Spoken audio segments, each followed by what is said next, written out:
Clóvis de Barros Filho é um palestrante. Ele ama o que faz e disse que só se permite fazer outras coisas porque imagina ainda ter muitas oportunidades de palestrar. E que se ele soubesse que hoje é seu último dia de vida, é isso que ele faria: dar palestra. Poucos têm esse nível de devoção ao trabalho, mas será que a gente não devia ter isso como meta para ter uma vida melhor? A vida fica mais fácil e prazerosa quando tu gosta do que faz. Aliás, sobre a morte, você tem medo dela? O meu amigo não suporta o fato de que um dia tudo isso vai acabar e a gente se esforçou tanto para no final morrer e tudo desaparecer. Eu particularmente não temo muito a morte, temo morrer sofrendo. Certa vez, Diógenes foi perguntado sobre o que ele gostaria que fizessem com seu corpo quando ele morresse. Ele respondeu: jogue fora da cidade para que os animais selvagens aproveitem. Assustados com a resposta, perguntaram: mas é o seu corpo, você não se importa com isso? E ele retrucou: não, desde que me deem um bastão para afugentar os animais. Então disseram: mas você vai estar morto. Aí ele disse: então por que eu me importaria?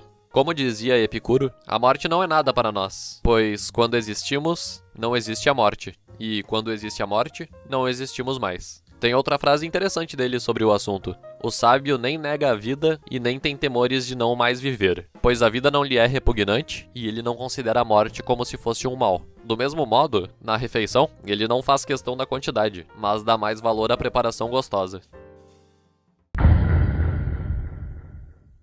Eu fico bolado quando alguém fala que depressão é frescura. Se tu quebra a perna ou passa mal, as pessoas entendem que tu não tá bem e precisa de algum tratamento e ajuda. É óbvio que quando tu tá com um problema físico, tu tá debilitado e não vai conseguir funcionar 100%. Mas quando o problema é mental, tipo depressão ou ansiedade, não é tão visível assim. Daí chamam de frescura e que se tu quiser tu muda isso sozinho, com força de vontade e maturidade. Mas não é bem assim. Um problema mental continua sendo um problema, e dos grandes. E se parar pra pensar, problemas mentais também são problemas físicos, na verdade. Afinal, é o teu cérebro, um órgão físico que tá com defeito. Então, quando algo acontece e alguém entra numa depressão profunda, é como se o cérebro dele tivesse quebrado. Só que algumas pessoas não conseguem entender isso. Tipo, por que tu pode quebrar a perna, mas não o cérebro? Ambos podem dar problema. Se uma pessoa quebra a perna, não falam pra ela simplesmente acreditar em si mesma, levantar e andar. Mas por que falam isso pra alguém com depressão?